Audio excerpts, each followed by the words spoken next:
So, what we're going to talk about today, and we can assume that this is part 2 of our sermon last week, na ang natin is made for the skies. Our title for this week is Fragmented. Fragmented. So yeah, a state of being broken, incomplete, and with falling pieces.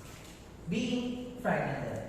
Because this is what Moses felt within himself nung tinignan niya yung sarili niya. Okay, nung tinignan niya yung sarili niya, sabi sa kanya ng Panginoon dito, basahin natin in verse 10. And Moses said unto the Lord, O my Lord, I am not eloquent. Sino yung alam yung eloquent? Not fluent. I am not eloquent. Sinabi dito ni Moses na, Lord, hindi ko magaling magsalita. Okay, sinabi sa kanya ng Panginoon, Moses, gagamitin kita. Moses, ikaw yung magpapalaya sa mga Israelites. Ikaw yung magsasabi sa Pharaoh na palalayain yung mga tao. Ililid mo sila mapunta sa Canaan, mapunta sa promise na andun na yung pangako ng Panginoon sa kanya.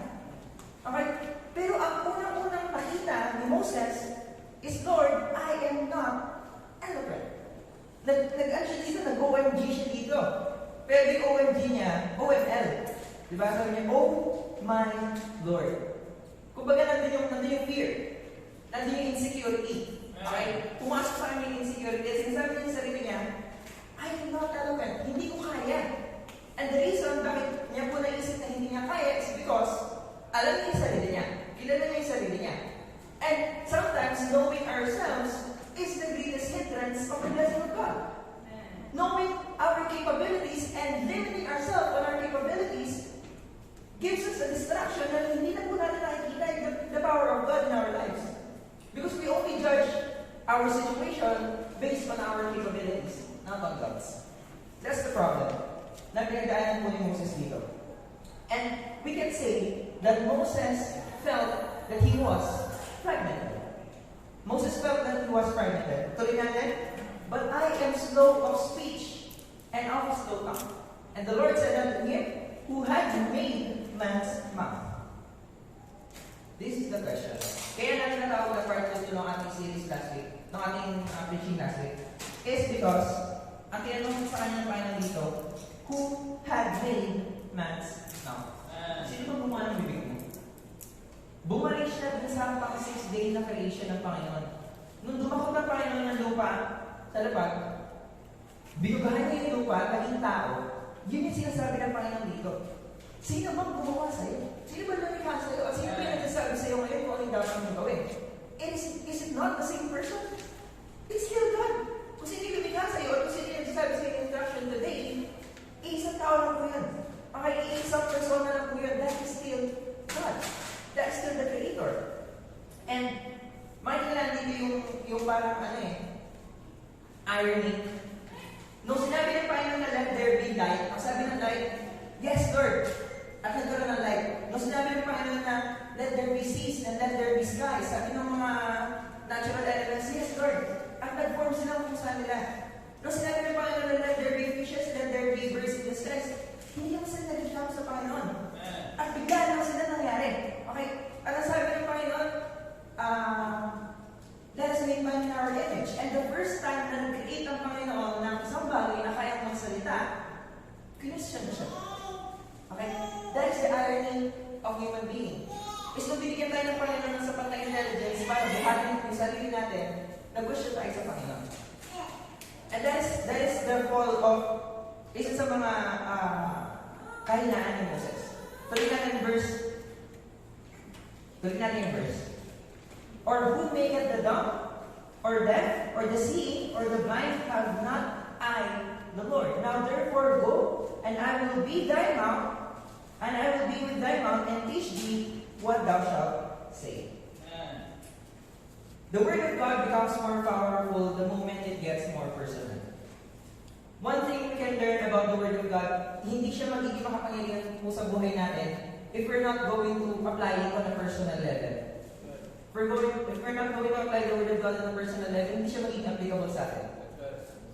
Kung baga pag binabasa mo ng salita ng Diyos as a history book, you will not learn from it.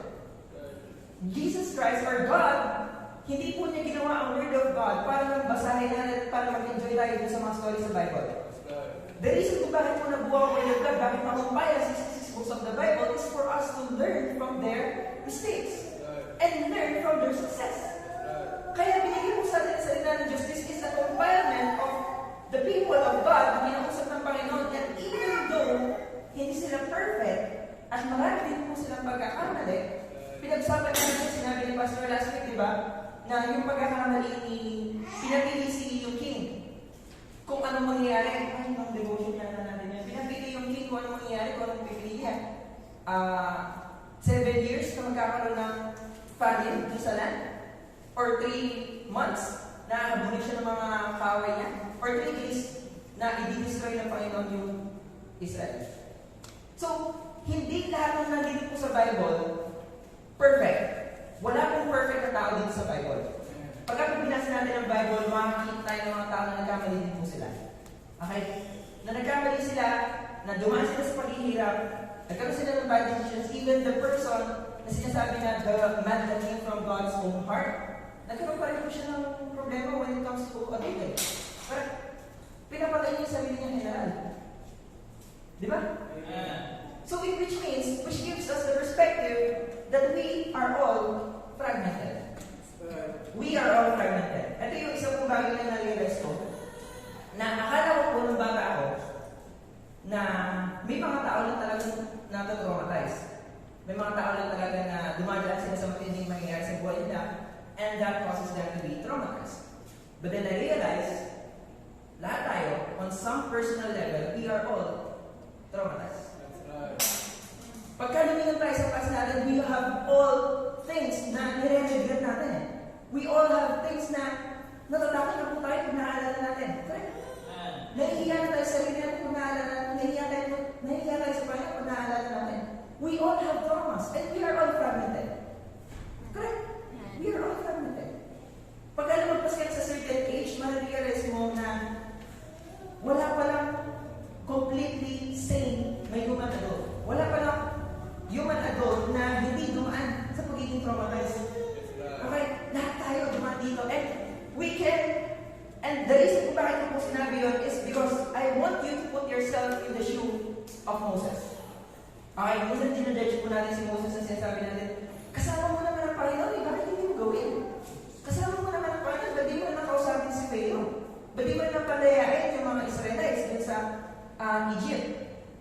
Pero alam niyo ba, si Moses, ay si Pharaoh, considered po siya na pinakamalakas or strongest military sa buong mundo at that time. Ngayon, tatanungin ko kayo, sino dito sa inyo yung pwede pumunta kay President Putin at sabihin sa akin itigil niya na yung gera? At kung hindi niya itigil yung gera, may consequences na mangyayari. Meron ba? Kaya niya? Hindi po natin kaya. Okay, at yun yung pinagdadaanan ngayon ni Moses. He is about to face the strongest man sa buong mundo. Okay? When it comes to military, kailangan niyang harapin. Yun yung inuutos sa kanya ng Panginoon, and it's hard. And it will be hard. Kaya sabi niya dito, Lord, hindi ko po kaya. Pero sabi sa kanya ng Panginoon, eto I pray thee by thy hand of whom thou wilt send. And the anger of the Lord was kindled against Moses. Nagalit ang Panginoon kay Moses. Okay? Take note, nagalit po ang Panginoon kay Moses. Pero, the moment ba na nagalit ang Panginoon kay Moses, sinabi ni Moses, for example, na Lord, hindi ko po kaya, ayaw na ang eloquent. Tapos nagalit ang Panginoon sa kanya, sige, sabi niya, sige, hanap na lang ang iba. Ganun po ba yung nangyari? Hindi. Binigyan pa rin siya ng mga choices ng Panginoon. Binigyan pa rin siya ng mga options ng Panginoon. Kasi nga, God doesn't call the qualified, He qualifies the called. And once tinawag ka ng Panginoon, gagawa pa rin ng Panginoon para po sa buhay natin. Para po gamitin niya tayo. And that's wonderful about God because He realizes and He knows that we are not perfect as human beings. Kaya patuloy niya tayo binibigyan ng chances para magbago. Patuloy niya po tayo binibigyan ng chances para maging better Christian or better in what He wants us to do. Okay? And it is not about understanding yourself. Yun yung unang tanong kasi ni Moses eh. Meron po tayong tanong na pag-uusapan ngayon. Yung unang tanong ni Moses is, Lord, who am I? Sino ba ako para gamitin mo? Sino ba ako para kausapin yung Pharaoh para palayain And that is one thing na sinasabi ng mga psychologists na kailangan malaman mo yun kung sino ka talaga, kung ano yung purpose mo sa buhay mo. And that's good, knowing your purpose. But when it comes to the question, who am I, pwedeng maging hindrance yan po sa atin eh. When you tend to focus on yourself, when you tend to focus on your capabilities, when you tend to say na, magaling ako dito sa itong bagay, magaling ako dito sa itong bagay, magaling sa itong bagay, medyo naglag ako dyan, ganyan. Diba? Hindi tayo masyadong maging sa math. Pero nakabawi ako na kayo para sa English. Diba? May mga ganyan. Totoo yun. Okay? Totoo yan. Binigyan tayo ng lahat ng Panginoon ng mga bagay na we can excel, but there are some things in our life na hindi natin kaya gawin. Okay? There are some formula na hindi ko pa rin naiintindihan hanggang ngayon. Ang pinakamataas na formula yata na naiintindihan ko sa math is FOIL method. Di ba yung x plus 2? Tapos gagaling-galing mo lang siya. So, we all have weaknesses and we all have strengths. And if you're going to focus on yourself na ito yung weakness ko, ito yung strength ko, hindi ka naman ganyan. Kasi nakafocus ka sa sarili mo. That's why we should focus on God. And it is in realizing that God can use me even though I am fragmented. Even though I have missing pieces in my life. Okay, it is in believing in that way. So God made you in His image, but you won't see all the God all at once. Ginawa tayo sa image ng Panginoon, pero hindi po natin makikita yan ng biglaan na makikita mo ano yung image na ginawa sa iyo ng Panginoon. Kung paano ka na-firm, na biglaan makikita mo lahat. And sometimes, that is the problem with us Christians. And that is the problem with preachers there. That we assume that sometimes people can change in an instant. And sometimes, inisip natin na, ayaw mo na mag-preach. Hindi pa naman ako kasing galing yan. Ayaw mo na mag-solving. Hindi ko kaya gawin yung ginagawa niya. Hindi ko pa kaya kumanta kasi hindi pa ganun maganda yung boses ko. Okay? And we all have these insecurities na nararanasan din natin sa buhay natin. And sometimes we think that confidence is reaching a certain stage of excellence. We think that being confident is reaching a certain stage of excellence. But that is not true. Okay, mali mo yun. Ang confidence po natin isn't reliant on our excellence. Our confidence in a worldly manner, ang pagkapagdating sa confidence, it's like being afraid to fail. That is being confident. Pagka po, natatakot ka, actually, ganun din yung nangyayari for example, kay Angel, when she's preparing for nagkakamahin po ng choir. And she doesn't want to fail. Okay? And she doesn't want na masabihin siya ni Pastor na paulit-ulit yung kanta. That is the reason kung bakit siya naghahanap every time ng bagong kanta. And that is the reason kung bakit yung preaching po natin every Sunday school, even though it's not perfect, I'm still trying my best because I don't want to fail. And that is where my confidence comes from. Okay? And sometimes we think na, hindi ko pa kaya gawin yan. Kasi nga, I'm not confident enough. That's wrong. That's a wrong belief. Kasi nga, we must have confidence na kahit na hindi natin kaya gawin, we should still do our best. Okay? We should still do our best. Maraming magsasabi na, hindi ko pa kaya mag-preach. Pero sa totoo lang, once you study the Word of God, may matutunan po tayo lahat eh. May matutunan po tayo. At lahat tayo kaya. At lahat tayo kaya mag-solve. Lahat po tayo kaya magpagamit sa Panginoon if we are just going to do our best. Okay, God doesn't want us to be perfect. Kaya nga niya tayo, hindi niya po tayo ginawa perfect. And that's the reason kung bakit ayaw niya din ng perfection sa atin. Because it requires imperfection for us to praise Him perfectly. Kasi nga, ang mga angels po sa langit, they are perfect. Okay, they are perfectly made by God. Yung mga angels na nasa langit, na umaawit na sila para sa Panginoon sa langit, binibigyan na nila ng praise ng Panginoon sa langit, bakit kailangan pa tayo gawin ng Panginoon? Di ba? Kasi marami naman siya mga angels na nagpe-praise sa Kanya, na nag-worship sa Kanya. Bakit ginawa pa rin tayo ng Panginoon? The reason po kung bakit tayo ginawa ng Panginoon is because we can praise God more sincerely. Because we have sinned and we have fallen short of the glory of God. And the reason kung bakit po tayo makakapag-praise ng sincerely sa Panginoon is because we have a choice. May choice tayo na mag-stay na lang sa bahay. May choice po tayo na punta na lang ng SM pagkat linggo. May choice po tayo na kung saan lang tayo punta. But we chose to serve God. And God is proud of us. God is happy that we are here. Okay? And pagka tumatayo kayo dito sa lahat ng mga nagsusong lead, the main focus of you reading in the Psalms is for the people na ipaalala sa kanila that your focus is dapat nasa Panginoon. Is our focus dapat nakatungon dun sa papuri natin sa Panginoon. Okay, every time na tumatay po tayo dito, dapat yung natin natin inisip na kailangan ang Panginoon na mamamuli sa ating buhay. And the second question is, who are you? The first question is, who am I? Tinanong ko yun ni Moses, who am I, Lord? Pero ang second question is, Lord, who are you?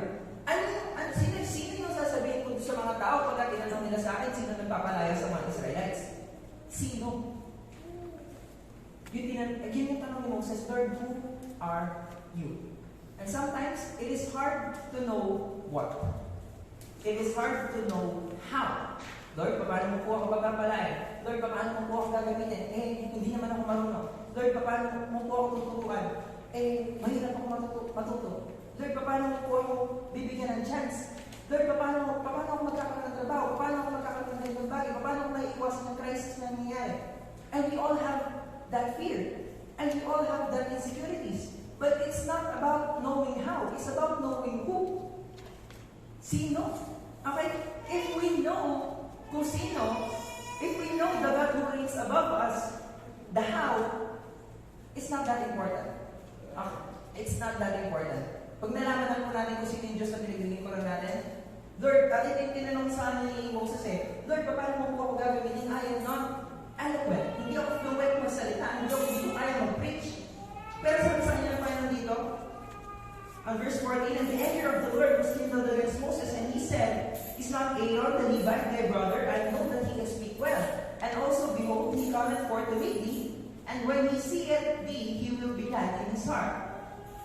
And thou shalt speak unto him, and put words in his mouth, and I will be with thy mouth, and with his mouth, and will teach you what ye shall do. And he shall be thy spokesman unto the people, and he shall be, even he shall be to thee instead of a mouth, and thou shalt be to him instead of God. Masabi sa kanya ng Panginoon dito, Moses, marami kang problema, marami kang insecurities, marami kang kinakatakutan, takot kang umarap kay Pharaoh, takot kang magsalita kay Pharaoh, but I will provide you an Aaron. And this Aaron, siya yung magiging spokesman mo. Okay? Siya yung magiging tagapagsalita mo. Pero ikaw pa rin yung kaharap kay Pharaoh. So, nung umarap sila kay Pharaoh, nung pagharap nila kay Pharaoh, si Moses, yung kasama niya si Aaron, siya yung naging spokesman. Pero si Aaron, hindi siya kasing talingin ni Moses.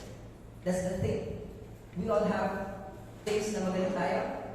And meron din po tayo mga bagay na hindi natin kaya ko yun. Pero lagi natin tandaan, gagawin din po tayo ng Panginoon once na pinagamit natin yung buhay natin sa Kanya. Once na kinintras mo sa Kanya, Lord, this is my specialty. Lord, dito ako magaling. Ang willing ako ipagamit sa iyo yung part ng buhay ko dito sa side na to. Kasi dito ako magaling eh. Dito ako kaya. So, ganun yung nangyari sa kanila.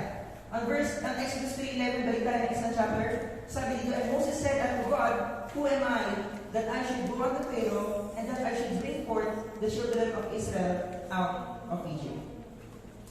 One thing I realize is the more successful you are, the bigger anxiety you will have. Nasubukan nyo na yun. Yung pataas mo ng pataas yung promotions natin sa buhay. Pero sa pagtaas mo ng promotions natin sa buhay, tumataas yung anxiety natin. Tumataas yung insecurities natin. Kasi kung kailangan natin mag-maintain dun sa level. Tinaas tayo ng Panginoon, and now we have this level na kailangan natin i-maintain. And that sometimes produces insecurities. That sometimes produces anxieties. And that sometimes produces fear na meron po tayo sa buhay natin. And that is normal. And that is the reason kung bakit naging title natin, Fragmented. We all have missing pieces. And we all are traumatized in some parts of our lives. And we all have experienced a state of being broken and incomplete. But guess what? It's okay. It's okay. Wala pong masama with being fragmented. And do not let yourself be consumed. Nasasabihin mo sa sarili mo na magpapagamit ako sa Panginoon once complete na ako. Magpapagamit ako sa Panginoon once hindi na ako broken. Magpapagamit ako sa Panginoon once na nahihil yung broken heart ko. Magpapagamit ako sa Panginoon once na nakolect ako ng mga broken pieces ko. That is not what God said. Ang sabi Doon sa mga tao, sabi niya kay Paul, na even though murderer ka pa, kaya kitang gamitin. Even though nagkakasala ka pa, kaya kitang gamitin. And ito dapat yung magiging title natin eh. In pieces on purpose. In pieces